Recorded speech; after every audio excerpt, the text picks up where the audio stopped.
Monsieur l'abbé, monsieur l'aumônier, mon père, padré, moi je sais ce que je veux. Donc padré, pour reprendre l'appellation que les militaires donnent affectueusement à leurs aumôniers catholiques dans l'armée française. Nous avons l'immense plaisir de vous recevoir ce soir avec Frédéric Pons.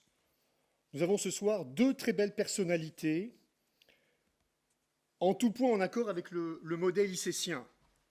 La recherche du bien commun, le patriotisme, l'engagement dans la cité, un témoignage pour toute une vie, le service auprès des plus faibles, la formation des plus jeunes, la transmission, et tout ceci sous le regard du bon Dieu.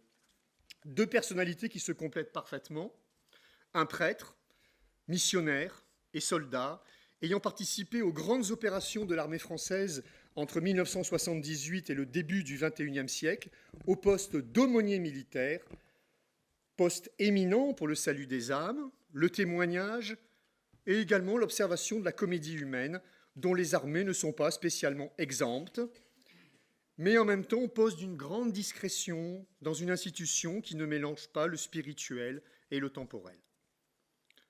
L'autre personnalité, journaliste, écrivain, essayiste, professeur, ayant lui aussi connu les engagements de l'armée française en tant qu'officier de réserve et ayant couvert, en tant que grand reporter de guerre, tous les théâtres d'opération de nos armées depuis plus de 45 ans.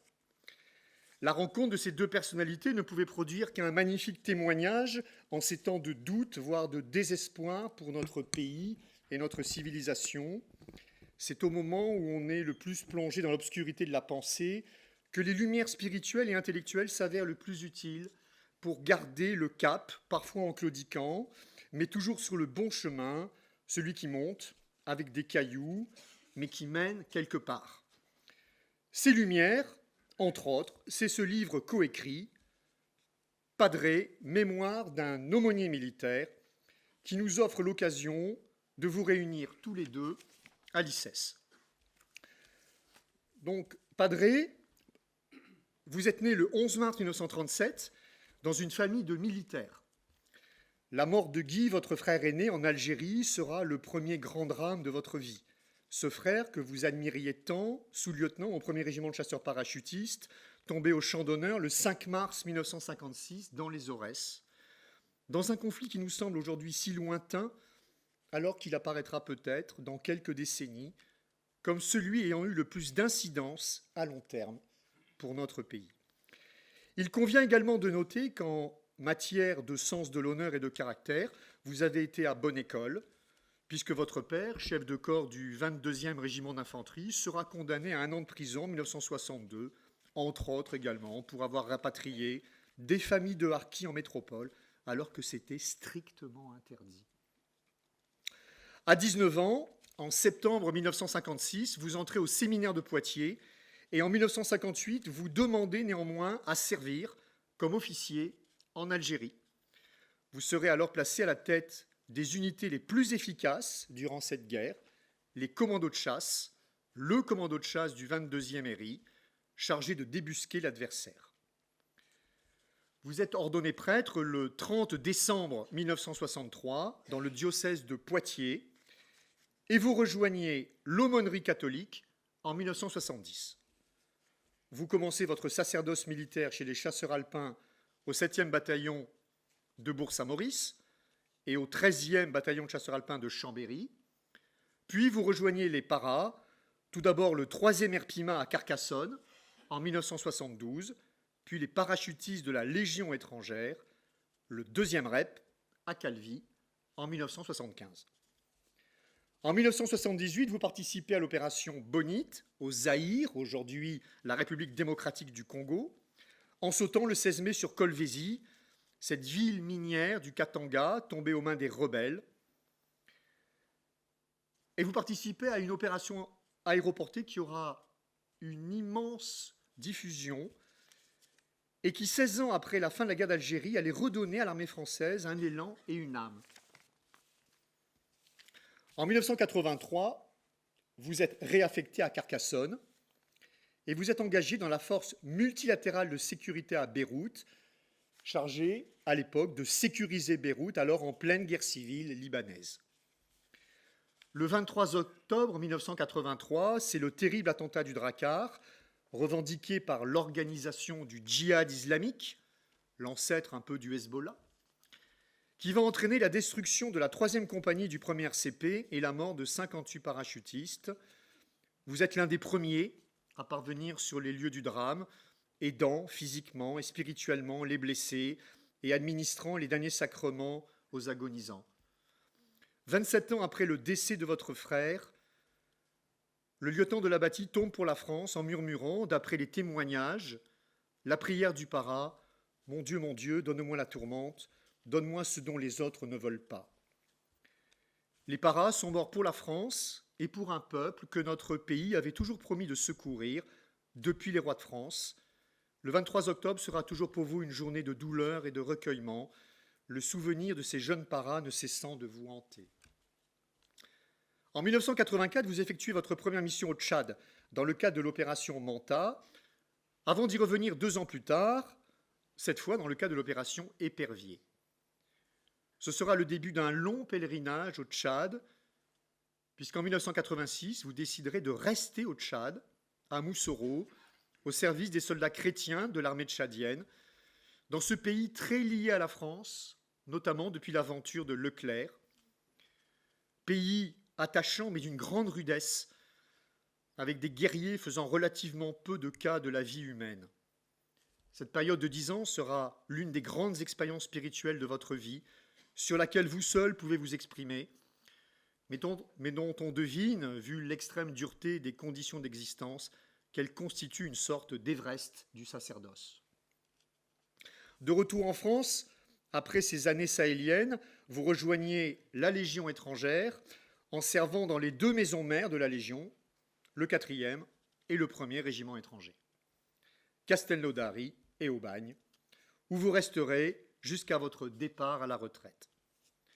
C'est à vous que reviendra l'honneur de porter la main du capitaine d'Anjou le 30 avril 2023 lors de la grande cérémonie des légionnaires, jour anniversaire du combat de Cameron.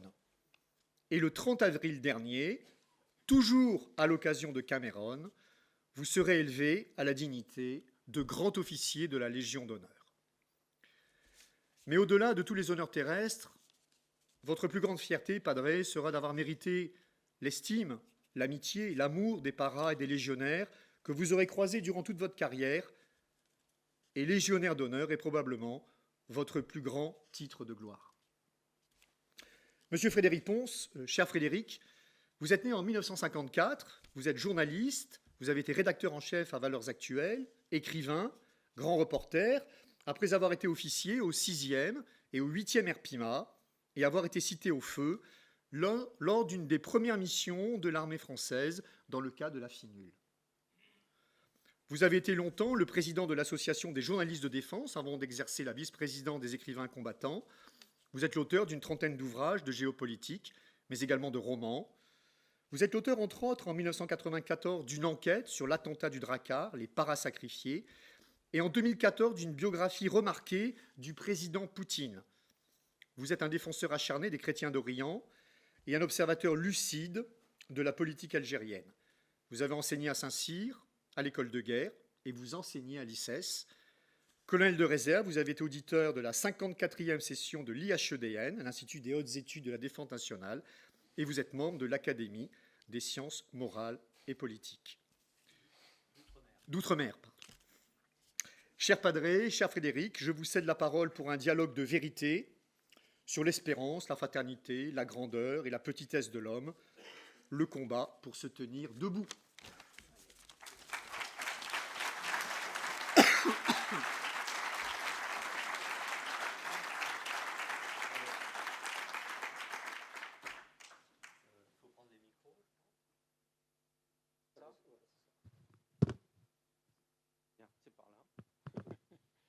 C'est par là. Mais il a tout dit. Qu'est-ce que vous voulez que je vous dise maintenant? Il est tellement heureux de vous voir si nombreux pour écouter. Mais je, pauvre... Oh, il est jeune maintenant, mais un vieux. Il faut aller vers les Ah, fauteuils. il faut aller vers les fauteuils. Bon, il faut Si que... tu veux bien, pardon. Oui, oui, ça marche. Voilà, Pardon. ça va, ça va. Bon, très heureux donc de cette rencontre de ce soir. Vous allez donc avoir le visage devant vous de celui qui a écrit ce livre avec Frédéric Pons. Une image, vous me voyez en militaire, puisque pendant une quarantaine d'années, j'ai donc servi l'armée française, j'ai servi nos soldats un petit peu partout, surtout dans les moments un peu difficiles. Dans le titre ici, il y a un aumônier militaire au cœur de la guerre. Je ne sais pas si c'est vraiment la guerre que j'ai subie par rapport à tous les anciens aumôniers qui ont, eux, pendant 4 ou 5 ans, subi cette première guerre mondiale dans les tranchées. Ils ont été avec les soldats dans des conditions épouvantables, dans la boue, auprès des tués, avec des rats, avec des cadavres.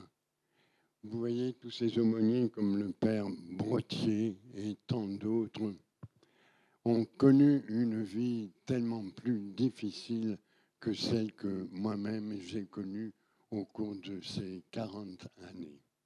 Voilà, donc, eh bien, je pourrais peut-être répondre à toutes les questions que vous aurez la gentillesse de me poser pour que vous me connaissiez un petit peu mieux et pour illustrer ce livre qui est donc à l'entrée de votre salle de conférence. Merci, Padre. Alors, avant de prendre les questions de la salle, je voudrais vous dire que vous avez devant vous une page d'histoire de France, d'histoire militaire de la France. Le général Blachon vient de rappeler les grandes lignes de cette carrière, en allant très vite, évidemment. De l'Algérie aux opérations africaines, le père Lallemand a pratiquement accompagné les armées partout, les armées françaises partout. Chasseurs alpins, parachutistes, légions étrangères notamment. Je sais que, en confessant le padré pour écrire le livre, j'ai eu cette chance de confesser un prêtre. Il m'a raconté des choses formidables, très émouvantes souvent, parfois amusantes, que l'on retrouve dans le livre. Des scènes, des épisodes qui expliquent, qui illustrent ce qu'est la vie d'un aumônier militaire. Alors je ne sais pas si parmi vous, et je me doute qu'il y en a, il y a d'anciens militaires, mais tout le monde ne sait pas forcément ce qu'est un aumônier militaire. Alors, en fin d'intervention, nous reviendrons peut-être sur des questions plus spirituelles, sur l'aumônier auprès des hommes, le message que les aumôniers militaires notamment peuvent faire passer, leur rôle exact, mais on va rester dans le concret de la vie militaire du père Lallemand, qui est un militaire non pratiquant, on peut dire, hein, avec son statut d'aumônier, en commençant par un moment très fort de sa vie. Il a 21 ans, il est en Algérie, il a commencé ses études au séminaire, il les interrompt pour faire son devoir en Algérie. Il est volontaire, il s'engage. Volontariat, engagement sont deux mots clés de la vie du père Lallemand que l'on va retrouver jusqu'à la fin. En Algérie, c'est la guerre là-bas. Nous sommes en 58, 59, 60. Le père Lallemand, qui n'est pas encore prêtre, va devenir aspirant, puis officier, jeune officier. Et cet homme de Dieu, qui va devenir un prêtre quelques années plus tard, va commander des hommes pour aller tuer d'autres hommes. Lui-même va risquer sa vie, lui-même va commander des hommes au combat. Un de ses soldats va mourir à côté de lui, le visage fracassé par une balle tirée par des félagas embusqués dans une grotte.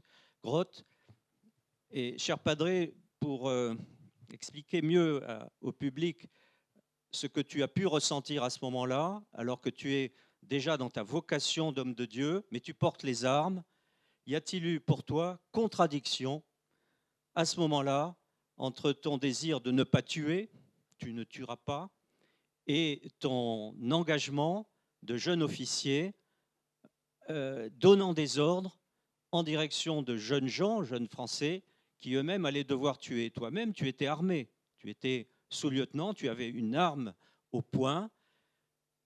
Te souviens-tu exactement de ce que tu as pu éprouver à ce moment-là, mais surtout après la mission, quand tu repenses à ces hommes morts autour de toi, des subordonnés, des camarades de combat? Tu m'as raconté que parfois tu devais écrire des lettres aux parents de ces jeunes gens. Qu'est-ce qui était en toi comme réflexion à ce moment-là, au moment de porter le feu chez l'ennemi et au moment où les armes se taisent, quand tu fais le bilan et que tu vois les blessés et les morts autour de toi? Pas facile de répondre à cette question qui est énorme. Mais quand on accepte une responsabilité à l'armée, on accepte d'accomplir la mission que l'on reçoit d'un supérieur. Donc je dirais que la mission reste quelque chose de sacré qu'il faut mener jusqu'au bout, jusqu'à la réussite. Alors effectivement, cet événement dont tu viens de parler, les Félagas se sont enterrés. Mais nous avons eu la mission d'aller les débusquer dans cette grotte. Il a donc fallu gratter à une petite ouverture de façon à permettre aux soldats et à moi-même d'aller débusquer nos Félagas. Nous grattions un commando et moi, l'un à côté de l'autre, pendant au moins 1 heure, alors qu'il y a eu un coup de feu et mon commando s'est écroulé à côté de moi.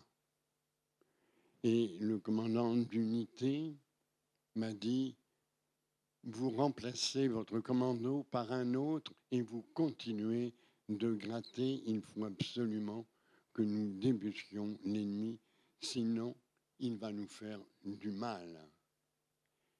Donc j'ai continué cette mission me demandant, est-ce que ce sera pas mon tour d'être tué par cet ennemi qu'on ne voit pas, mais que eux nous voyaient à travers une petite ouverture. Donc la mission reste principale. Nous l'avons accomplie jusqu'au bout, jusqu'à ce que la nuit arrive et qu'une autre unité nous remplace, car une autre mission nous attendait. Donc, un moment extrêmement difficile. J'ai surtout pensé à cette mission qu'il fallait accomplir, débusquer cet ennemi pour l'empêcher de nous nuire davantage et de tuer nos jeunes commandos. Je n'ai pas pensé à ce moment-là à l'évangile tu ne tueras pas. On vit avec, mais quand on arrive dans l'aumônerie militaire ou qu'on accomplit son service militaire, on se souvient très bien des paroles de l'évangile, de ne pas tuer le prochain, d'essayer d'éviter la violence, d'être des semeurs de bonté et d'amour.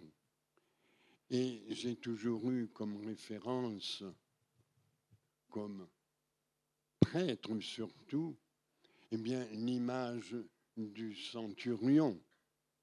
Le Christ n'a jamais été contre les militaires.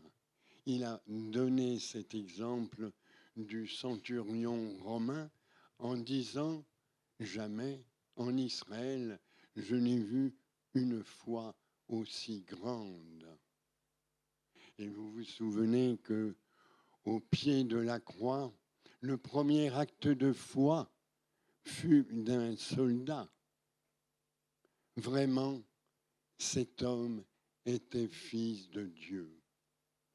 Je me suis toujours référé à ces paroles du Seigneur dans l'Évangile au Christ qui a côtoyé tous ces soldats. Et le Christ savait très bien que ces soldats, c'était dans l'avenir ceux qui allaient non seulement l'insulter, mais le faire tant et tant souffrir, puisque le Christ savait sa propre destinée pour le salut de l'humanité. Merci Yannick. Alors, le père Lallemand achève son devoir militaire en 1960. Il rejoint le séminaire. Ensuite, il est ordonné prêtre en paroisse dans le Poitou pendant 6 ans, avec une grande impatience pour lui de quitter cette paroisse pour entrer dans l'aumônerie militaire. Ce qu'il fait quelques années plus tard, après avoir été aumônier des chasseurs alpins et aussi d'une maison de redressement, d'une sorte de...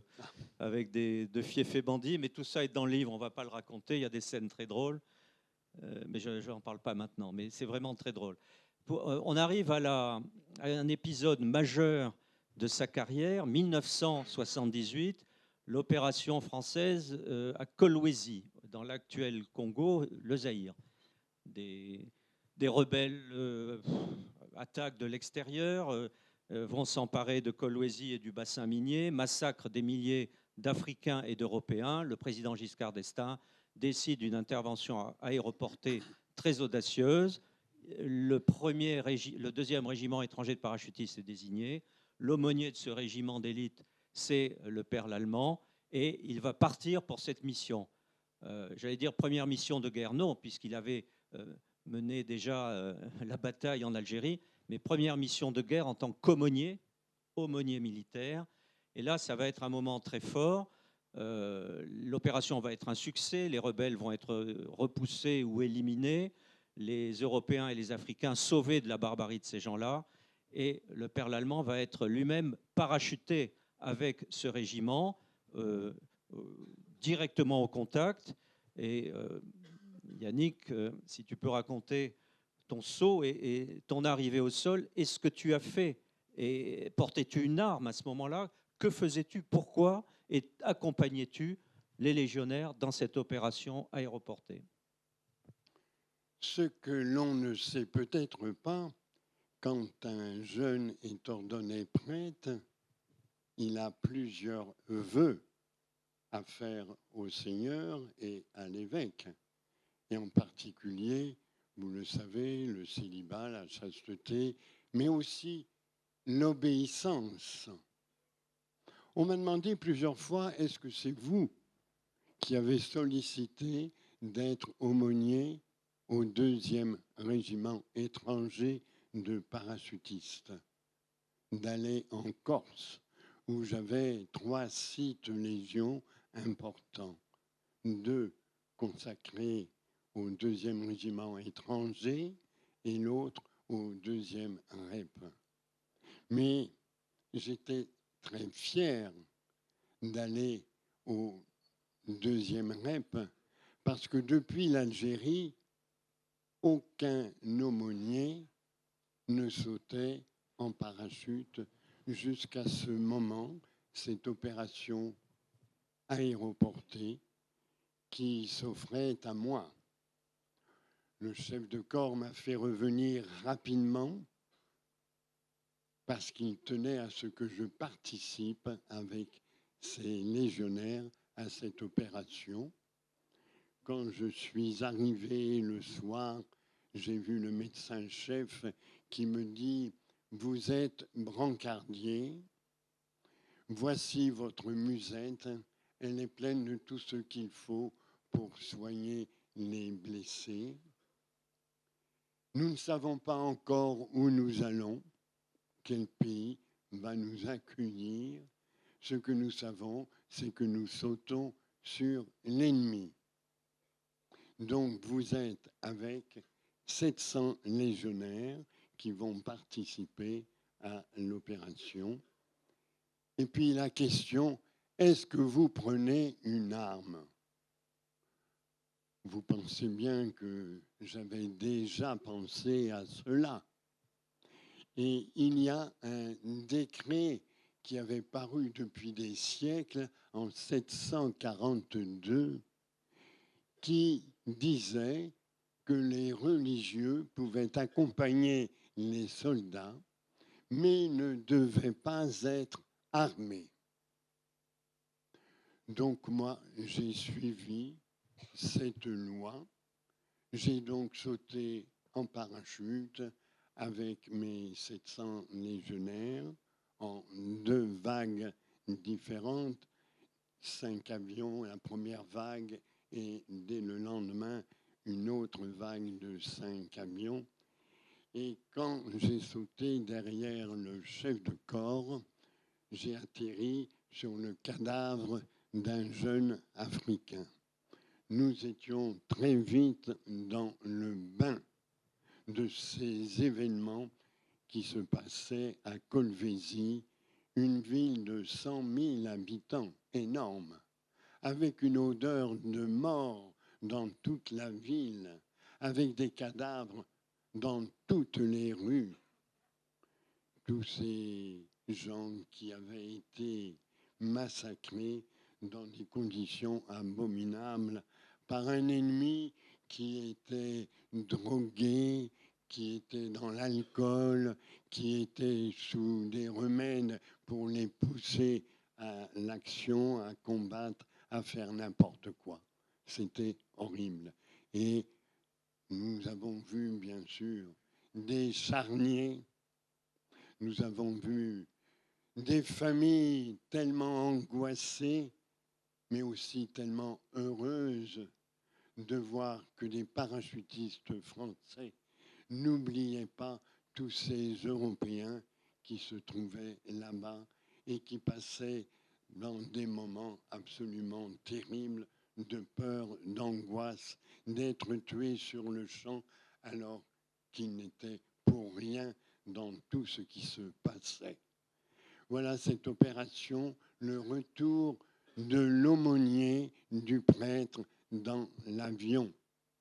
Et le fait d'avoir été parachutiste m'a beaucoup aidé dans mon ministère, en particulier auprès des jeunes, que ce soit à Carcassonne, au 1er régiment de chasseurs, au 3e régiment de parachutistes, ou bien la Légion étrangère au 2e REP, j'essayais toujours d'accompagner les jeunes au moment de leur brevet.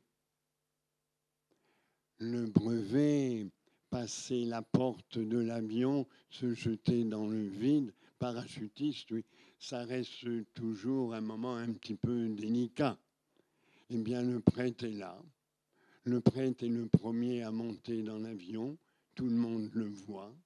Il a un certain âge, mais il continue de sauter. Donc, c'est un petit peu une carte d'assurance pour les jeunes qui voient le prêtre les accompagner dans ses premiers sauts.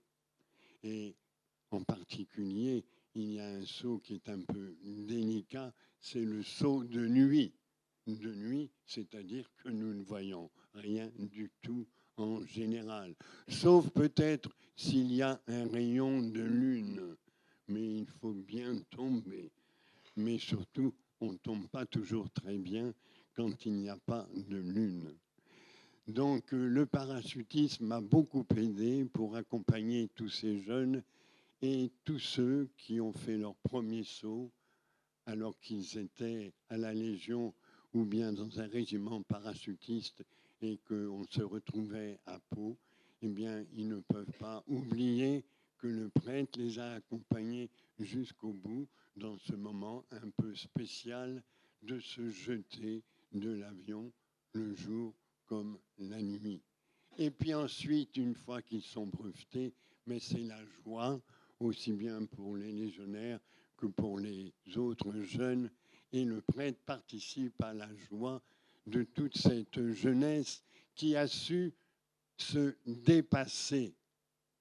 Et quand ils retournent ensuite en permission dans leur village, ils sont fiers de dire à leur famille, vous voyez, nous avons réussi. Vous voyez, on s'est dépassé.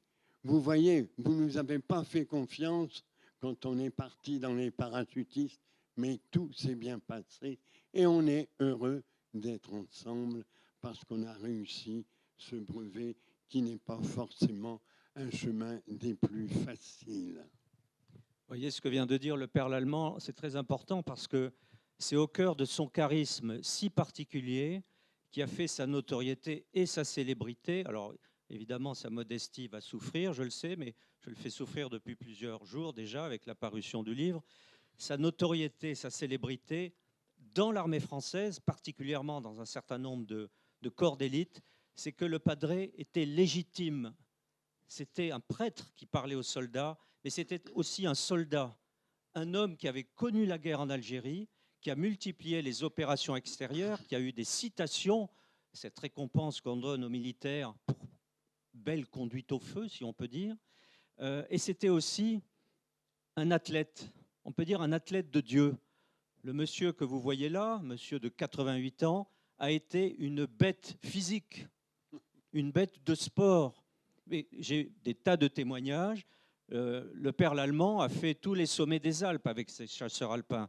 Il a sauté à plusieurs reprises en parachute, il a fait des marches commando, il a accompagné les fameuses marches képi blanc des jeunes légionnaires, des marches physiques extrêmement éprouvantes. Il n'était jamais le dernier. Il était en général le premier dans les crosses régimentaires. Il avait une endurance physique qui, aux yeux des militaires, légitimait son message quand il venait parler du bon Dieu, de l'effort, de l'engagement, du risque, de la mort aux jeunes soldats à qui il s'adressait. Ça, c'est au cœur de ce charisme exceptionnel que tellement de gens ont en tête quand ils évoquent le père Lallemand. Physiquement, il était très bon.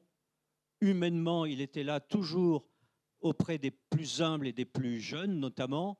Et au cours de ces fameuses marches commando ou marches képi blanc, le père Lallemand avait toujours dans son sac à dos, qui était aussi lourd, sinon plus lourd que ceux des soldats, il avait toujours des friandises, des petites sucreries qu'il était interdit de consommer et d'emporter dans les sacs des légionnaires, des paras ou des chasseurs alpins. Mais lui, il avait toujours sa petite réserve. Et il donnait ça aux hommes en cachette, c'était interdit. Et évidemment, tous les soldats l'adoraient.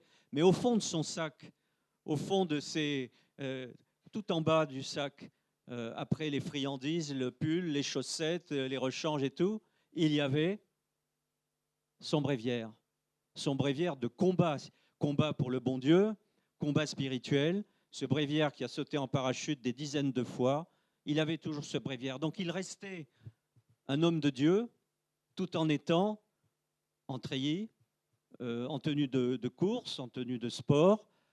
Il restait le prêtre, l'aumônier militaire.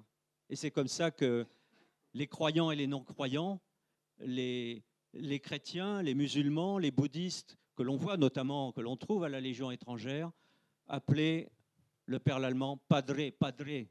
Et certains disaient padré, beaucoup avec cet accent des Balkans ou des pays slaves, padré, padré, on vous suivait jusqu'en enfer. Et lui, il lui répondait avec beaucoup d'humour, non, non, les gars, je préfère vous amener au paradis. Et il arrivait à conquérir les cœurs comme ça. Kolwezi, padré, quelle a été réellement sur place après le saut ta mission? Que faisais-tu avec ces légionnaires, notamment quand les premiers morts, les premiers blessés sont arrivés? Il fallait trouver ma place. On m'a dit que j'étais brancardier, mais une fois arrivé à Kolwezi, qu'est-ce que je vais faire? Où vais-je aller? À quel endroit vais-je rendre le plus de service? Très rapidement, j'ai choisi ma place au milieu des blessés, des premiers blessés. L'un demandait à boire, l'autre lavait son treillis plein de sang, l'autre d'aller aux toilettes, d'autres de l'aider à manger, au milieu des blessés jour et nuit. Voilà la place qui m'a semblé très rapidement être celui qui est la place du serviteur. Et le lendemain, il y a eu un premier tué le soir du parachutage, mais le lendemain, il y a eu un sergent-chef qui a été tué, lui aussi, dans une embuscade dans les hautes herbes à éléphants. Et le médecin me dit, je suis débordé par les blessés, est-ce que vous pouvez vous occuper des tués? C'est ce que j'ai fait pour nos 5 tués.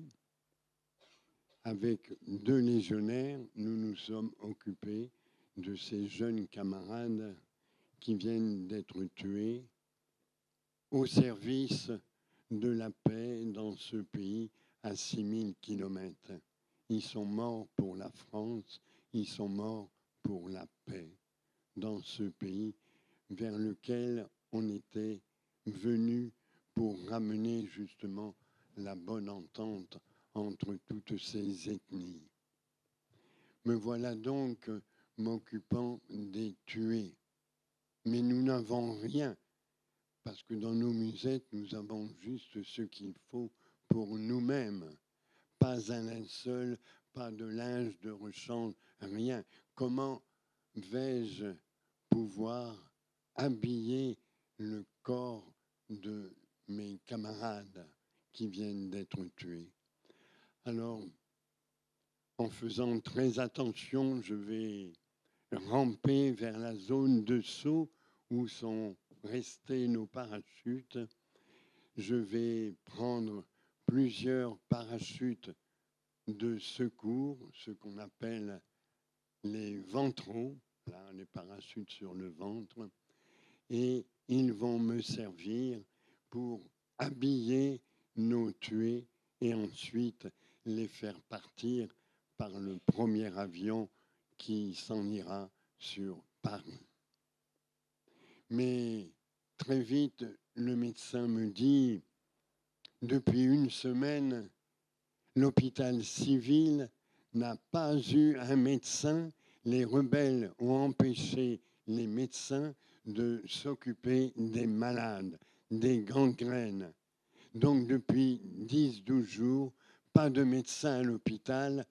Nous allons évacuer tous ces malades vers un hôpital qui se trouve le plus proche de Kolwezi, à 300 km, Lubumbashi. Un Transal va donc venir jusqu'à nous, une équipe de légionnaires et moi, et nous allons évacuer tous nos malades dans cet avion. Au moment où l'avion va ouvrir ses portes arrière, il y a 3 convoyeuses de l'air qui sont là, prêts à accueillir tous nos blessés. 3 infirmières, capitaines.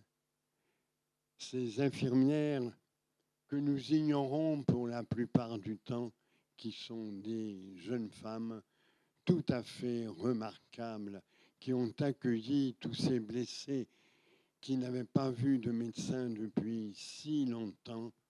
Ils trouvaient, en montant dans cet avion, le sourire, la bonté, la délicatesse de ces jeunes femmes. J'ai donc amené avec elles une 60aine de blessés, civils, militaires, des jeunes, des plus anciens, des petits enfants, amenés à l'hôpital de Lubumbashi. Et c'est encore au prêtre qu'on a fait appel, parce qu'on sait que le prêtre est direct. Quand on lui demande quelque chose, il le fait. Il se débrouille toujours pour réussir. Et puis, j'apprends que bientôt, les premières compagnies vont quitter Kolwezi.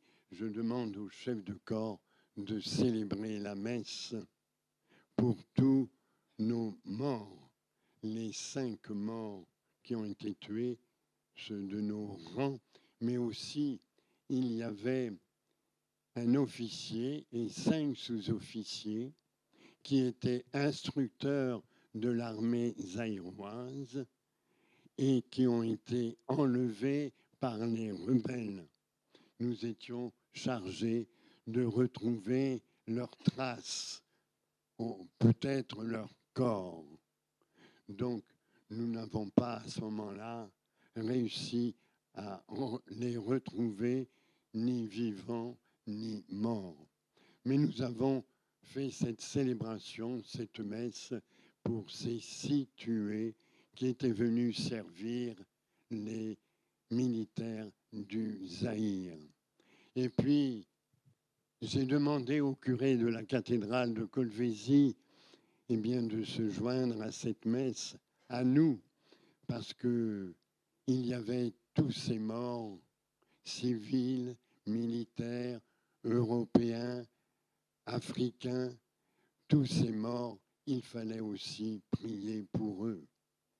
Et puis, comme le demande l'Évangile, prier pour l'ennemi, ce qui n'est pas toujours facile de prier pour tous ceux qui nous ont fait tant de mal et qui sèment la violence dans bon nombre de pays.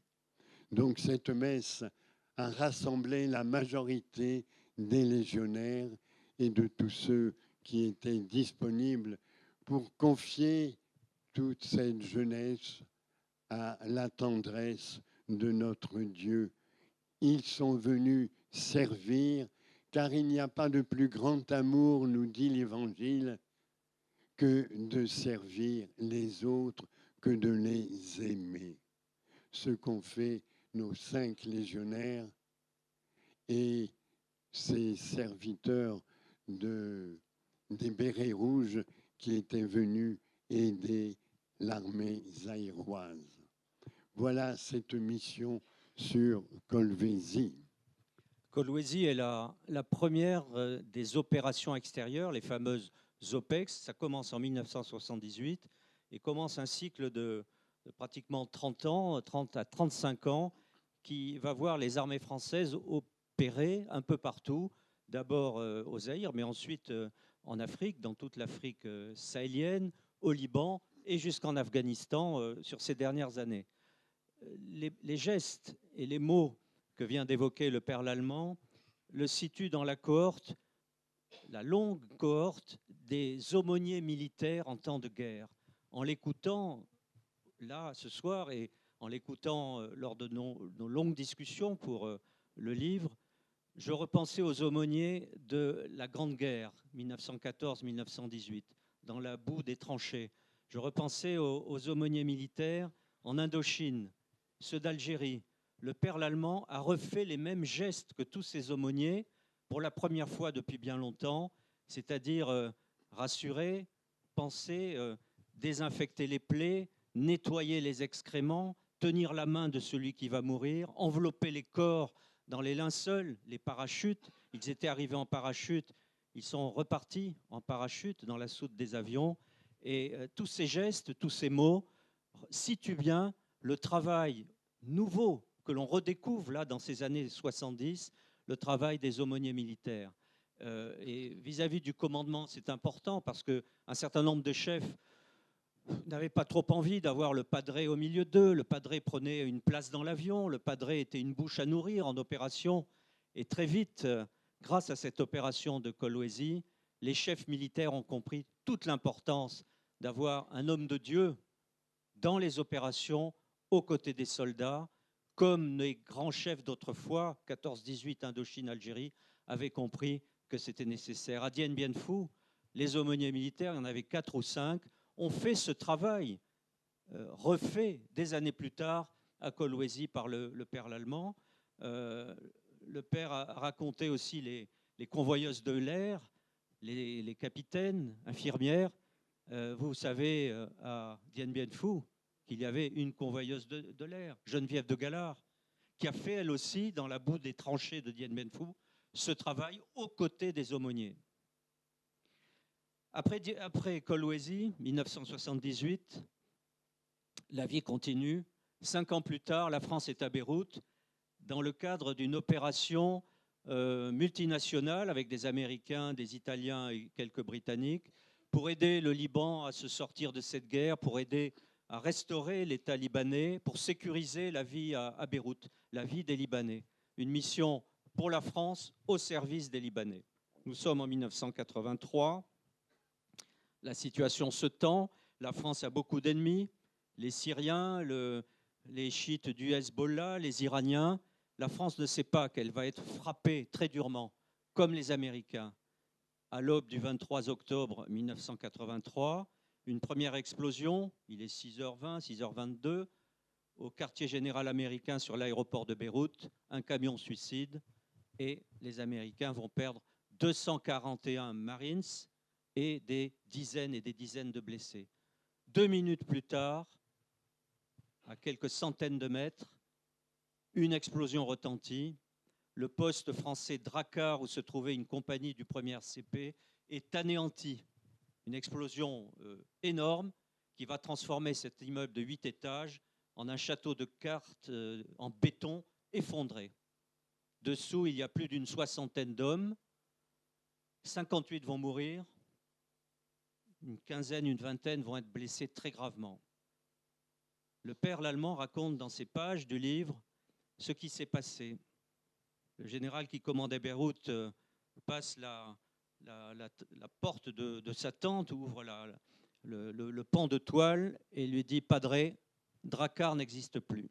Le poste Drakkar n'existe plus. » Ils sautent dans la Jeep, ils arrivent sur le site, ça sent le caoutchouc brûlé, l'explosif, la fumée, la poussière, le béton.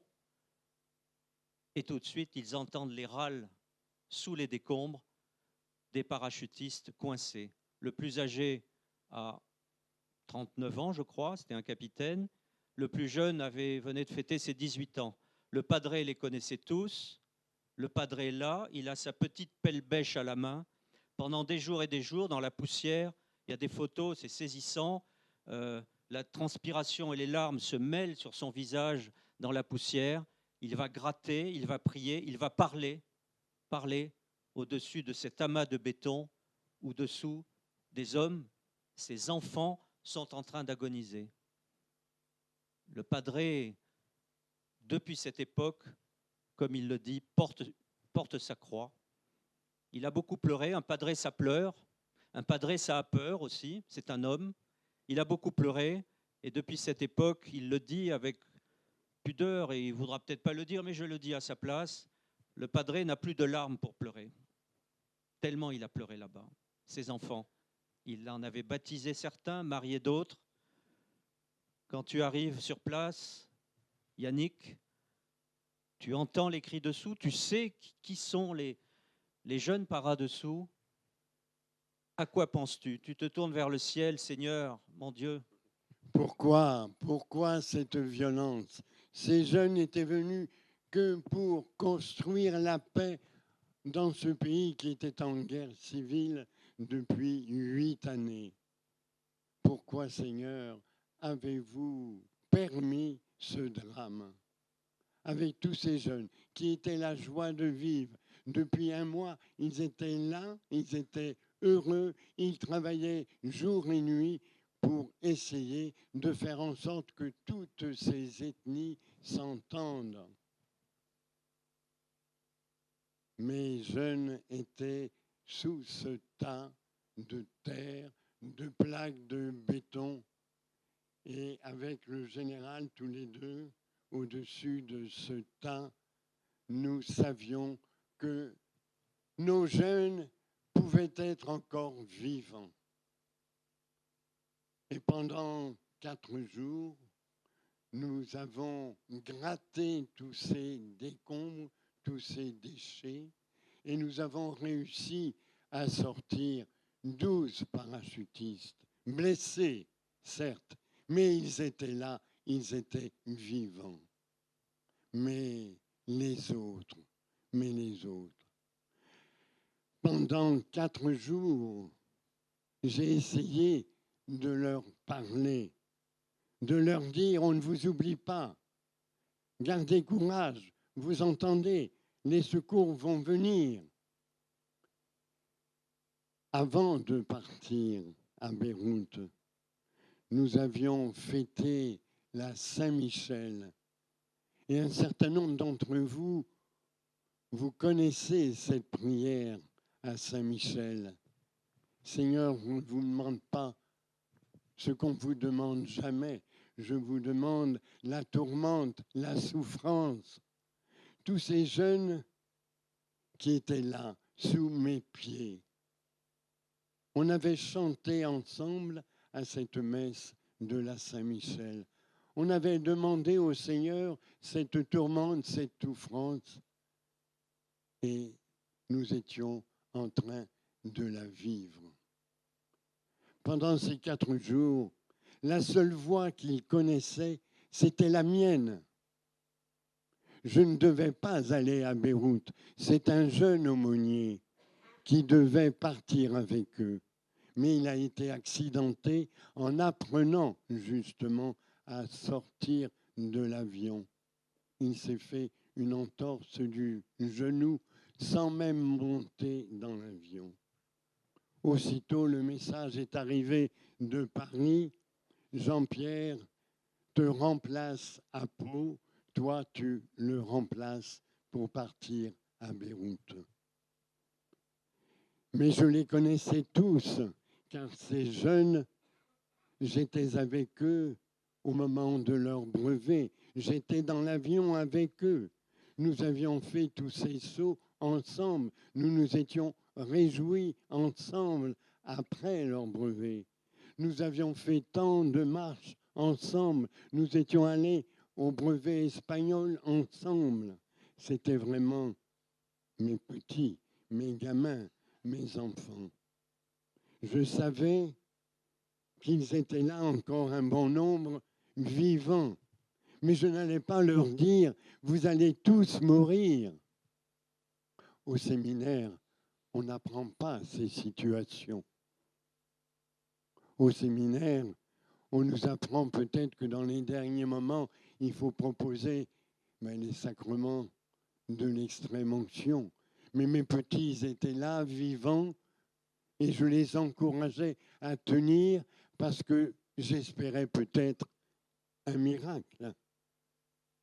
J'espérais au moins qu'en entendant ma voix de prêtre, ils n'oublient peut-être pas qu'il y a un chemin qui mène à Jésus-Christ. Et je demandais au Seigneur qu'il donne à tous ces jeunes la force de venir jusqu'à lui et de retrouver justement cette consolation auprès de celui qui a tant et tant souffert pour le salut de chacun et chacune d'entre nous. Pendant 4 jours, j'étais avec eux, j'étais près d'eux, je leur parlais, ils reconnaissaient ma voix, j'en suis sûr, mais quelle souffrance pour moi. De petit à petit, entendre ces voix qui se faisaient de plus en plus lointaines et de plus en plus éteintes. Au bout de 4 jours, ce fut le silence sur le lieu de Drakkar. Les médecins ont appelé pour savoir si l'un ou l'autre était encore vivant. Grand silence. Mes petits étaient tous morts. Voilà ce que j'ai vécu comme prêtre. Voilà ce que j'ai confié au Seigneur.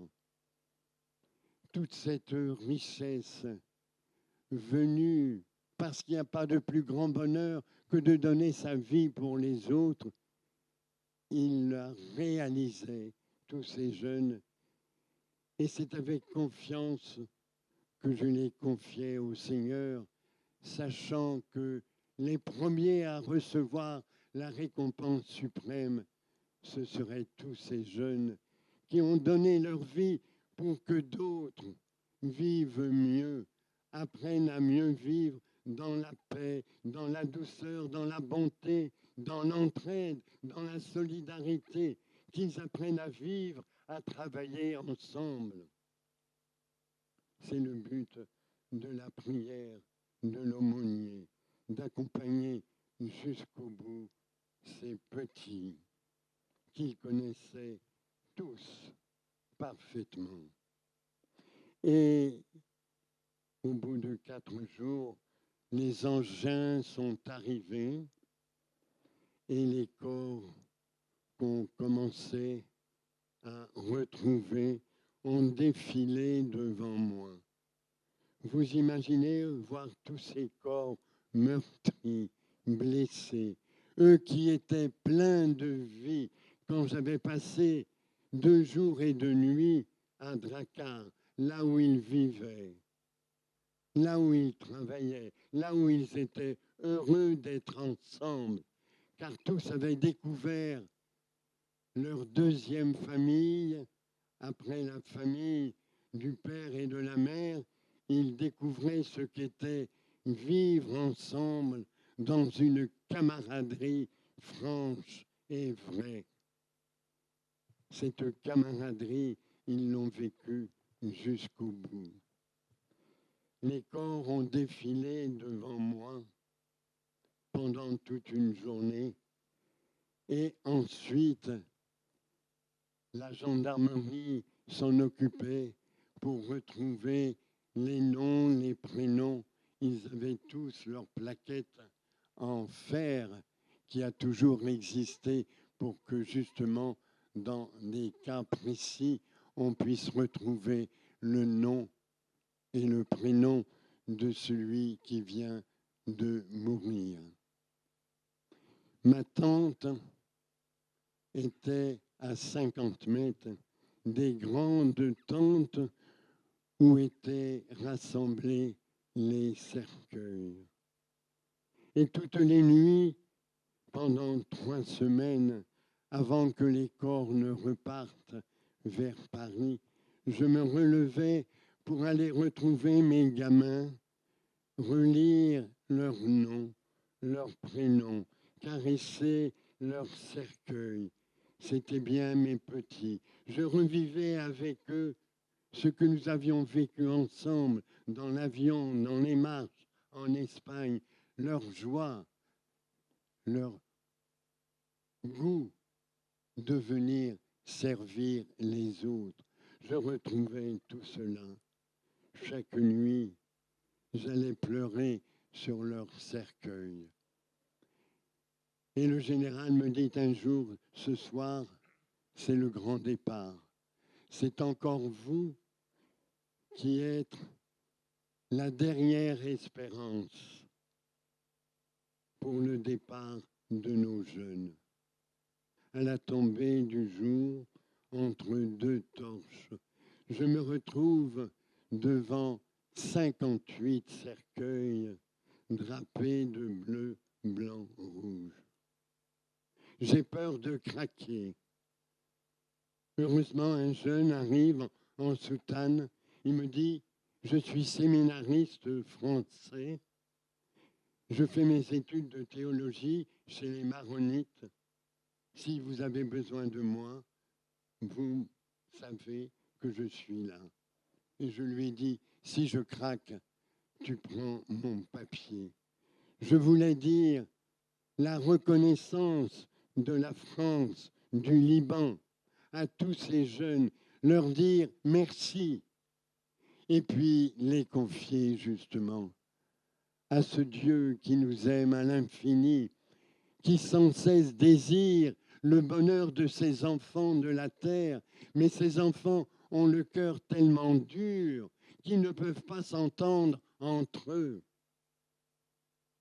Les confier à la tendresse de ce Dieu qui nous aime à l'infini et le prier afin qu'il accorde ce qu'il y a de meilleur, de plus beau, de plus grand, de plus suprême pour tous ces jeunes qui ont donné leur vie au service de la France, au service du Liban.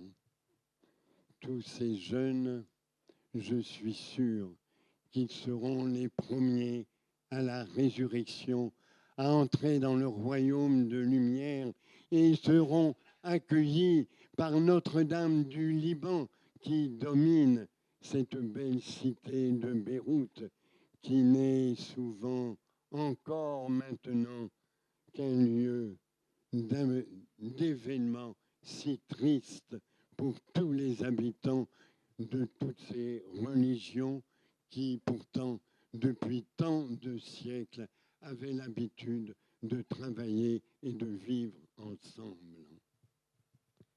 58 cercueils, 58 morts, 58 drapeaux français.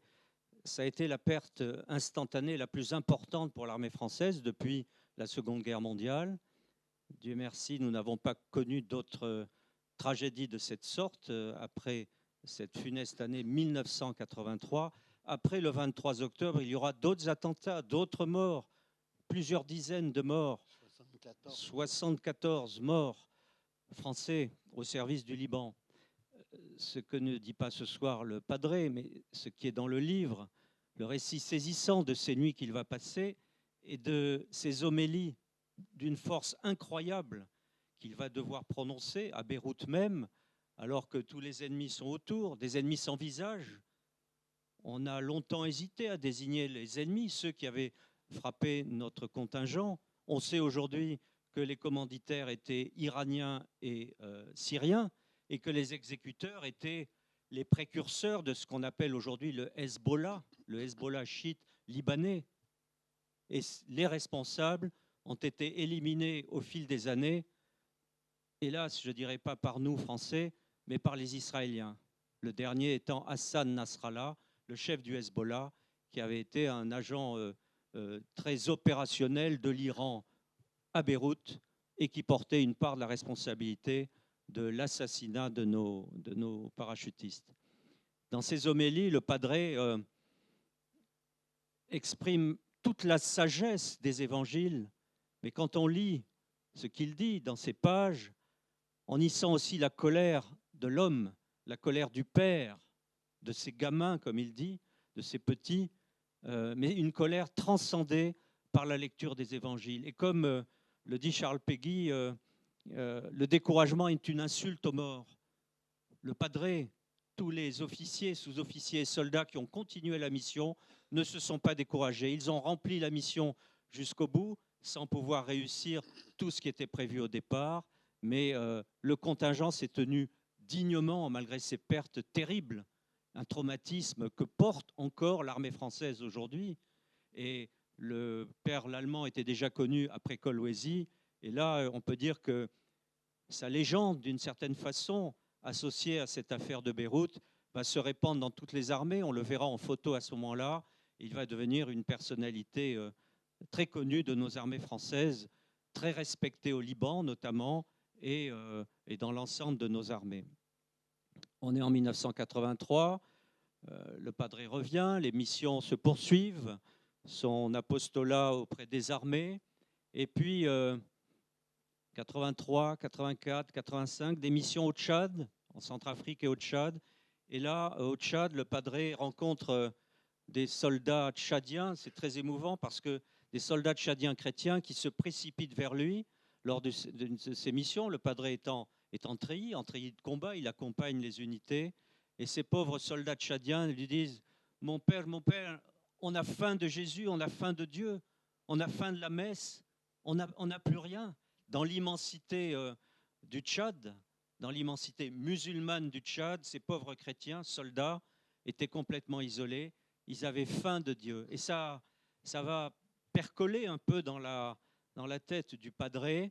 Après tout ce qu'il a vécu à Beyrouth, toutes ces missions, quelque chose d'autre l'attend. Et ça va être ces 10 années de missionnaire au Tchad. Les détails, vous pouvez les retrouver dans le livre. Pourquoi et comment il est allé là-bas. Mais l'évêque de N'Djamena, capitale du Tchad, va lui confier la plus grande paroisse du monde, 500 000 km². Au nord de N'Djamena, 500 000 km², une immensité de sable, de rocailles, d'islam, de chaleur, le vent, l'harmattan qui rend fou, ce vent qui rend fou, qui a failli rendre fou le père l'Allemand. Le père l'Allemand partait pour des virées vers le grand nord du Tchad à bord de son Toyota, pas climatisé. Il était couvert de poussière, il sentait le gasoil. Ses repas, c'était un maigre brouet d'herbe et d'eau chaude. L'homme que vous voyez là revenait de mission à bout de force. C'est une image, mais c'est une réalité. Il avait son assistant, son chauffeur, son aide à côté de lui. L'aide somnolait dans la voiture. Le père Lallemand somnolait en conduisant un peu à l'aveugle, ivre de fatigue, avec des pensées noires que suscitait ce vent. Ceux qui connaissent l'Afrique savent ce que cela veut dire. Ce vent l'harmattan qui rend les gens fous, eh bien, pénétrait dans le cerveau. Et le père Lallemand tenait, je lui cède la parole après, parce qu'il savait que quelqu'un l'attendait dans sa case de Moussoro, à 700 km au sud des villages les plus éloignés qu'il allait visiter dans le nord du Tchad avec toutes sortes de pièges. Qui t'attendait, Padre? Qui m'attendait? Un trésor qui m'a bien aidé à vivre pendant ces 10 années.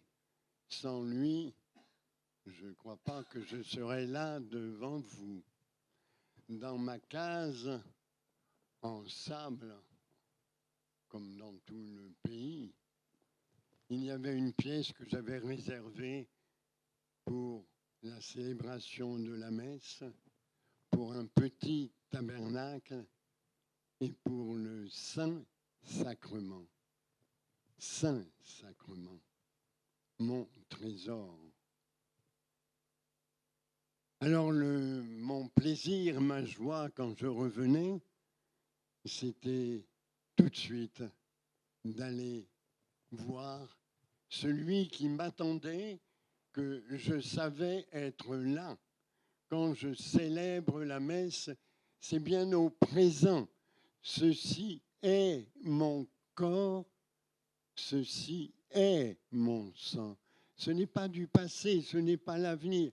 Il est là devant moi. Et il était là dans tous ces parcours qui m'a été donné pour visiter tous mes chrétiens qui étaient dans leur sable à des milliers de kilomètres de leur pays d'origine, qui était le sud du Tchad. Je visitais régulièrement tous ces chrétiens et comme l'a dit Frédéric, beaucoup de fatigue, beaucoup d'imprévus, beaucoup d'obstacles, mais à chaque fois, je savais que je m'en sortirais car il veillait sur moi. Ce Saint-Sacrement que je quittais pour partir à une nouvelle mission dans le nord du Tchad, je savais qu'il était là, qu'il m'attendrait, mais qu'il veillait sur moi pendant tous ces parcours où j'essayais de parler de lui, de le faire aimer, de le faire comprendre par cette parole radicale que je leur laissais, qui me faisait vivre, moi personnellement, chaque jour. Quand je suis parti au Tchad, je suis parti avec quelques paroles de l'Évangile qui m'ont aidé à être ce serviteur que le Seigneur attendait de moi pour aller rejoindre tous ces pauvres militaires tchadiens. Celui qui veut être le plus grand, qu'il se fasse le serviteur de tous. Et quelle belle image j'emportais quand je me rappelais Jésus lavant les pieds de ses apôtres. Jésus, lui, le Maître, le Seigneur, le Roi de l'univers, il regardait ses apôtres auxquels il lavait les pieds, il les regardait de bas en haut, comme font les esclaves vis-à-vis de leur maître. Cette Toyota qui parcourait le nord pour rejoindre ces chrétiens dispersés dans les sables face aux Libyens qui risquaient à tout moment d'envahir le pays. Je leur apportais Jésus-Christ, non pas comme un seigneur des sables, mais bien comme le serviteur. Je leur apportais cette parole sainte, efficace, énergique, qu'est cette parole de Dieu qui nous anime chaque jour. C'est bien elle qui m'a aidé pour partir dans ce pays. C'est bien cette parole de Dieu qui m'a donné la manière de ressembler le plus possible au Seigneur que j'essayais de transmettre et surtout d'être un témoin de serviteur auprès de tous ces petits vers lesquels le Seigneur m'envoyait. Et quelle chance je savais à mon retour à Moussoro, dans ma case, quelle chance de retrouver celui que j'aimais, celui qui m'aimait, celui qui m'avait tellement aidé pendant ces parcours dans ce désert. Les obstacles ont été nombreux.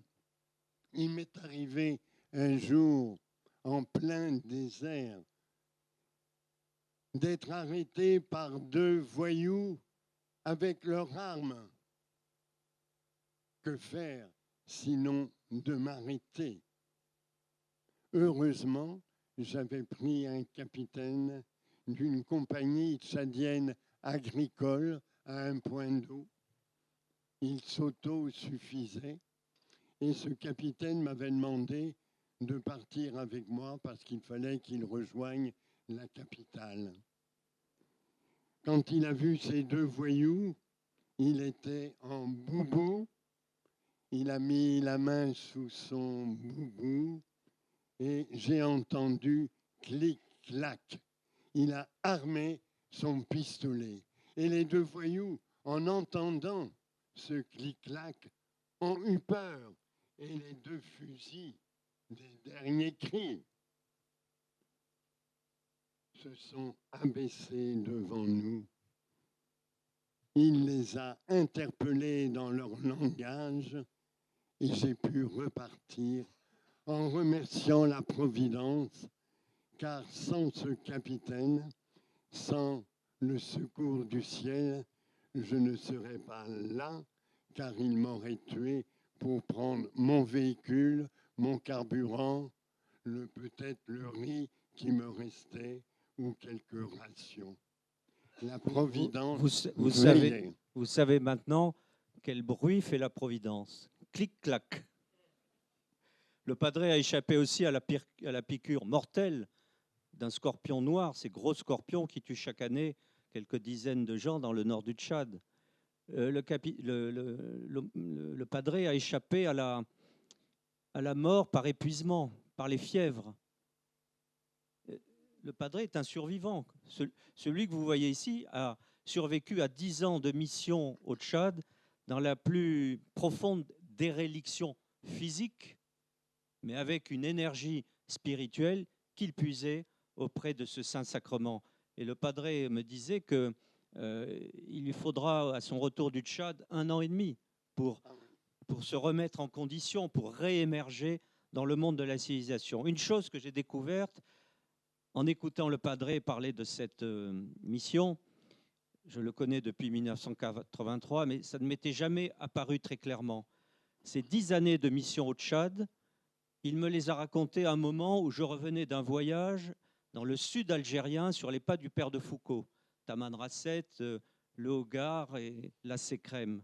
Et j'avais beaucoup lu de choses sur le père de Foucault et j'ai été frappé de retrouver dans les propos du padré des propos tenus, écrits par le père de Foucault, cet abandon total au service des populations, les risques physiques, la maladie, ce sentiment d'être loin de tout et à bout de force, ce sentiment d'être, comme disait le père de Foucault, la dernière olive oubliée sur l'olivier après la récolte, l'impression de semer sans jamais rien récolter.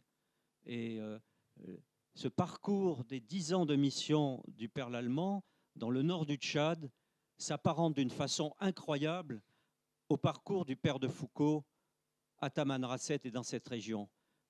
Dans ces pages, on a l'impression, le père de Foucault a été assassiné en 1915, là ça se situe dans les années 86-93, on a l'impression de revivre les mêmes choses, malgré l'écart, malgré les conditions qui avaient changé. Et donc, quand le padré revient en 1996, il est affecté à l'école d'application de l'infanterie à Montpellier. Il va se ressourcer, se refaire une santé physique, morale, il l'avait, hein, cette force morale exceptionnelle qui frappe tout le monde, il l'avait, mais il lui faudra du temps. Et va commencer, quelques temps après, la dernière partie de sa carrière d'aumônier militaire, majeure, pour sa notoriété notamment, et pour l'accomplissement de son apostolat, c'est la Légion étrangère. Et c'est là où il va sans doute, avec tout son passé, toute sa légitimité, tout ce qu'il avait pu accumuler de force morale, spirituelle et physique, c'est là où il va sans doute donner le meilleur de lui-même, malgré l'âge qu'il gagne, auprès des jeunes légionnaires à Castelnaudary et plus tard à Aubagne, et aujourd'hui encore auprès des vieux légionnaires, des légionnaires retraités. Le padré a dit tout à l'heure qu'il avait pris sa retraite. Il n'a pas pris sa retraite. Très régulièrement, il descend voir ses anciens, qui sont souvent plus jeunes que lui, mais qui ont besoin d'assistance, de soins, de la tradition des bonbons donnés aux tout jeunes képis blancs se poursuit aujourd'hui avec des petites attentions qui, pour ces hommes souvent privés de famille, qui n'ont plus rien, si ce n'est la famille Légion, et leur père, leur padré, leur père, qui vient les voir très régulièrement. En quoi cette expérience légionnaire, cher Yannick, t'a marqué profondément? Qu'est-ce que tu as trouvé à la Légion de si particulier? Moi, j'ai suivi ce que disait saint Matthieu au chapitre 25e. J'étais un étranger et tu m'as accueilli. Donc les légionnaires sont des étrangers et j'ai toujours eu le souci de bien les accueillir en plus de ce que faisaient les cadres. J'étais un petit pion qui participait à l'accueil de tous ces étrangers. Et puis saint Matthieu dit encore, j'étais malade et tu m'as visité. Donc tous les malades, en particulier maintenant, tous ces anciens, quand je vais les visiter dans nos deux maisons de retraite de Pilouvier et d'Oriol près d'Aubagne, j'essaie de visiter mes anciens qui sont hospitalisés ou mes anciens qui ne peuvent pas sortir de leur chambre. Et autrefois,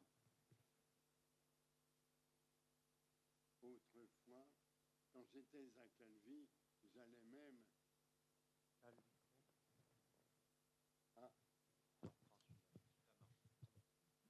quand j'étais à Calvi, une fois par mois, je redescendais, je reprenais l'avion et j'allais visiter mes malades à l'hôpital militaire de l'Aveyran. Et j'y ajoutais une autre petite visite. Quelques légionnaires s'étaient un petit peu égarés, trop à gauche, et j'allais quand même les retrouver au Beaumet, qui est le grand hôpital de Marseille. Voilà.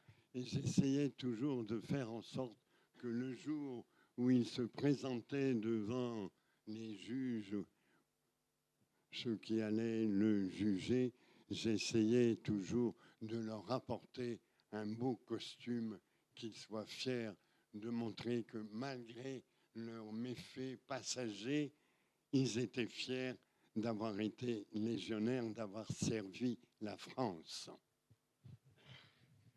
Pour ceux qui le savent, ce sera peut-être une répétition, mais ceux qui ne le savent pas, La Légion étrangère est une famille pour tous ces gens, ces jeunes gens souvent qui arrivent du monde entier.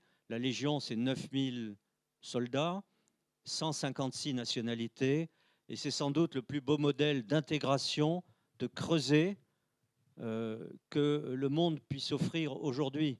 Ces jeunes trouvent une famille, un encadrement, des règles de vie, des règles de confraternité, ce mot dont on parle tant, la fraternité, ils la vivent. Fraternité d'armes, fraternité au combat, fraternité pour la vie. Quand j'ai accompagné le padré à Auriol, la maison du légionnaire, à Puy-Loubier, la maison des retraités de la Légion, j'ai vu des gueules cassées, des cerveaux cassés après la Légion, par des années d'errance, de drogue, de méfaits, de vols. Et à un moment, ces jeunes sont récupérés par la Légion, ces gens sont récupérés par la Légion, des gens en perdition. Ils ont fait 5 ans, 10 ans, 15 ans de Légion et ils ont vrillé en quittant la Légion. Et le réseau Légion l'a su et les a récupérés. Les a mis pour les soigner, les apaiser, les entourer d'amour, de soins, d'amitié, les a mis à Aubagne, à Auriol, à Puy-Loubier. Et de temps en temps, les padres viennent les voir. J'étais avec lui, j'ai vu des figures incroyables de gens à qui, pardon padré, pardon mon père de le dire comme ça, on ne donnerait pas le bon Dieu sans confession. Eh bien, ces gens devant le padré sont des enfants de cœur, sont des gars que la vie a broyés, mais qui gardent un espoir, une parcelle d'humanité, parce qu'ils sont dans la famille Légion et parce que le padré est là pour toujours leur porter la petite flamme d'espérance. Chez eux, elle s'est souvent un peu éteinte ou elle a diminué. Le passage du padré, c'est saisissant, c'est une flamme d'espérance qui passe au milieu d'eux. Et il y a une chose qui est très particulière à la Légion. La Légion n'abandonne pas ses morts sur le terrain, n'abandonne pas évidemment ses blessés, et n'abandonne pas ses malades et ses vieux. En ces temps où on parle beaucoup de fin de vie, de soins palliatifs, d'accompagnement vers la mort, d'euthanasie, la Légion a un modèle dont on pourrait s'inspirer dans la société civile, un modèle que le padré connaît bien, qu'il peut peut-être développer, cet accompagnement des plus anciens, des plus malades, de ceux qui vont partir. Mais justement, dès qu'un ancien est hospitalisé, il a toujours besoin d'un minimum demandé aussi par l'hôpital. Donc, quand j'étais aussi bien à Calvi que maintenant encore, à Calvi, le chef de corps, celui qui a fait l'opération au Zaïre, quand il est arrivé à la tête du 2e régiment étranger de parachutistes, il m'avait dit, Monsieur l'aumônier, vous avez une voiture et un conducteur. Votre coffre est plein de tout ce dont a besoin un légionnaire quand il est hospitalisé. Ça me convenait tout à fait. J'allais là où il y a de quoi se ravitailler dans les habits de sport ou autres. Je remplissais mon coffre et j'allais visiter tous mes malades pour leur apporter un petit signe de bien-être, pour les aider à guérir et pour leur montrer que le chef de corps et le régiment ne l'oubliaient pas. Et je le fais maintenant encore avec les anciens dans ces 2 maisons de retraite. J'essaie d'être présent à celui qui est hospitalisé, à celui que je visite dans sa chambre parce qu'il ne sort plus, à lui donner quelques journaux, quelques livres, s'il aime lire, hein, de façon qu'il ne s'ennuie pas, et toujours pour lui montrer que jusqu'au bout, on s'occupe de lui, on veille sur lui, on essaie de lui apporter un sourire mais il est sûr au moins de notre amitié. Il est sûr qu'on ne laissera pas de côté. Cette manière d'être répond tout à fait à ce que l'Évangile attend de nous, du prêtre comme de chaque chrétien, comme de chaque croyant. Il n'y a pas de plus grand amour que de donner sa vie pour les autres. Et le Seigneur nous a bien dit ce qu'il voulait nous le donner, mais il nous le donnait en abondance. Nous devons donner en abondance de notre cœur, de notre amitié, de notre charité pour tous ceux qui connaissent des passages plus délicats, plus difficiles. Et en particulier ce passage vers la mort.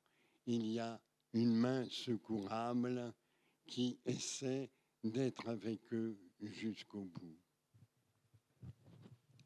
Alors pour terminer, et avant de laisser la place aux questions de la salle, parce qu'il se fait tard, le Père Lallemand a été récompensé par la Légion étrangère et finalement par l'ensemble des armées le 30 avril 2023 en portant la relique de la Légion étrangère, la main du capitaine d'Anjou, héros de la bataille de Cameron au Mexique. Cette main qui s'était dressée, une main en bois, hein, qui s'était dressée vers le ciel. Le capitaine d'Anjou avait dit faisons le serment de rester fidèles à la mission. Cette main est portée chaque année par un légionnaire d'honneur, quelqu'un qui est honoré. Ça peut être un simple légionnaire, un sous-officier, un officier, un général, peu importe. Cette année-là, en 2023, le Père Lallemand a remonté à Aubagne la grande allée entourée des sapeurs de la Légion, ces grands barbus, vous savez, qu'on voit au défilé du 14 juillet. Il a remonté vers le monument aux morts, au palan de la Légion. Et à ce moment-là, c'est ce que le commandement de la Légion avait voulu, le Père Lallemand incarnait Monsieur Légionnaire, les légionnaires, tout ce que les légionnaires portent et tout ce que cette main du capitaine d'Anjou symbolise, l'honneur, la fidélité et des valeurs essentielles qui ont structuré la vie du Père Lallemand et qui structurent la vie de tant de jeunes qui s'engagent, hein, le volontariat, l'engagement au service des autres et au service de la patrie.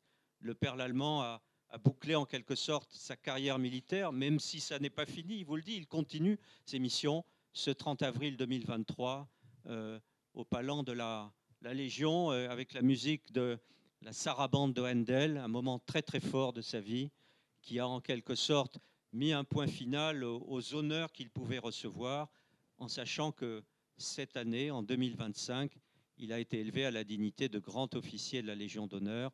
C'était à Aubagne aussi, sa maison de famille, sa seconde maison de famille. Voilà, Padre, je pense que tu vas pouvoir, non, bouge pas, tu vas pouvoir répondre aux questions. J'ai vu déjà, je crois qu'il y a un micro circule dans la salle. Alors je vous demande de lever la main, qu'on vous identifie, peut-être de vous identifier vous-même. Alors, je ne sais pas où est le micro. Voilà, donc une question là-bas. Et nous avons été trop longs, enfin, surtout moi, pas le Padre. Et donc, si vous pouvez poser votre question de façon la plus brève possible, ce sera parfait. Je vous remercie. Je vais essayer d'être bref. À quel moment, mon père, vous avez été le plus frappé par la présence du Christ durant vos 40 ans de vie militaire? À quel moment vous l'avez senti, cette présence du Christ, d'une manière presque physique? J'ai pas trop compris. À quel moment as-tu senti la présence du Christ plus fortement, presque de manière physique? Oui, de manière physique, eh bien c'est peut-être aussi à cause de la solitude. J'étais avec un vieux caporal-chef qui m'accompagnait partout, qui était précieux pour moi parce qu'il parlait plusieurs dialectes. Mais j'étais toujours avec lui, mais on n'avait plus rien à se dire. Hein. On se rendait service, mais on mangeait ensemble, on dormait par terre. Pendant 10 ans, j'ai dormi par terre. Hein. Je faisais comme médecin. Il m'a fallu 3 mois et demi avant de retrouver un lit, hein, un matelas. Hein. Mais la présence du Christ, je l'ai retrouvée très très vite par le fait que je célèbre tous les jours la messe et que je me dis, Seigneur, tu es bien là. C'est bien toi qui es là devant moi, avec moi, pour moi, qui marche avec moi. Tu mets tes pas dans mes pas. Ce n'est plus moi qui vis, dit saint Paul, c'est le Christ qui vit en moi. Une présence extrêmement forte du Seigneur avec moi. Et je savais que tout au cours de mes visites de mes frères chrétiens tchadiens, il était là qui continuait de veiller sur moi. Et quel plaisir de le retrouver dans ce petit tabernacle, Jésus hostie, comme union, être avec cum unus, ne faire plus qu'un avec lui. Bon, ce sont des moments pour moi qui ont été extraordinaires, dont je vis encore chaque jour. Je ne cherche pas à imiter Saint Charles du Père de Foucault. C'est chacun sa vie, c'est la vie qui m'a été donnée par cet appel tout à fait spécial d'un groupe de Tchadiens militaires, soldats chrétiens, abandonnés, entre guillemets, par un manque de prêtres pendant 10 années, car les prêtres tchadiens sont du sud, donc une ambiance plutôt croyante, chrétienne, amie de la mission chrétienne avec toutes les écoles. Mais dans le nord, il n'y a pas cette richesse, le nord est plutôt musulman. Donc un chrétien, ce n'est pas facile de vivre dans ce nord du pays. Et pendant 10 ans, j'ai demandé à mes chrétiens, tous ces compagnies isolées dans le sable, je leur disais, construisez une petite église, construisez une chapelle, construisez un oratoire, mais que cette présence de Jésus soit réelle, soit un signe de la présence du Seigneur au milieu de vous, et sachez le retrouver peut-être chaque jour, chaque soir, par un moment de prière. Et j'ai construit plusieurs grandes églises dans 3 préfectures du nord du Tchad, car je voulais ce signe de la présence de notre Dieu d'amour pour leur rappeler à tous mes chrétiens qu'il veillait sur chacun et chacune d'entre eux. Si je peux apporter un complément pour moi, après avoir beaucoup travaillé avec le Padre, c'est là au Tchad, dans sa case, que la présence physique du Christ est réelle. J'ai été frappé en l'écoutant. Il arrivait de ses longues missions, il se jetait au sol, prostré, couvert de poussière, de transpiration, écrasé par la fatigue, le Saint-Sacrement devant, et une espèce de, je ne sais pas si on peut le dire, de translation spirituelle se produisait, et cette force spirituelle qui émanait du Saint-Sacrement pénétrait en lui à un moment par la prière, et il se redressait, ça lui donnait des forces, et le lendemain, le surlendemain, 3 jours après, il repartait pour ses longues équipées en Toyota vers le Grand Nord. Là, quelque chose de très fort se produisait. Je ne l'avais jamais ressenti en l'écoutant les années précédentes, et c'est en transcrivant tout cela à travers des lignes que moi-même j'ai senti cette présence physique du Christ, physique et spirituelle du Christ, dans cette pauvre case de Moussoro. Y a-t-il d'autres questions? Madame, alors le micro, devant, monsieur, là, devant, la dame qui lève le doigt, voilà. Merci. Mon père, avec ces millions de communions que vous avez dû... Avec ces millions ou des milliers de communions que vous avez dû distribuer, n'avez-vous jamais manqué d'hostie? On reconnaît la mère de famille, là, qui... C'est bien, c'est bien. Moi, j'ai manqué d'hostie à l'enterrement de ma chère mère. Je dis au prêtre, tu as bien prévu suffisamment d'hosties. Oui, oui, oui, tout va bien, le calice est plein. Et bien sûr, à la communion, il n'y avait plus rien, il n'y avait rien. Et j'ai été obligé de dire à beaucoup de monde, mais non, il n'y a plus d'hostie. Mais au Tchad, ou lorsque j'ai sauté en parachute au Zaïre, j'avais prévu et le vin et les hosties, parce que je savais que j'aurais quelques difficultés à trouver du vin dans ce désert du Tchad, par exemple, ou même les hosties.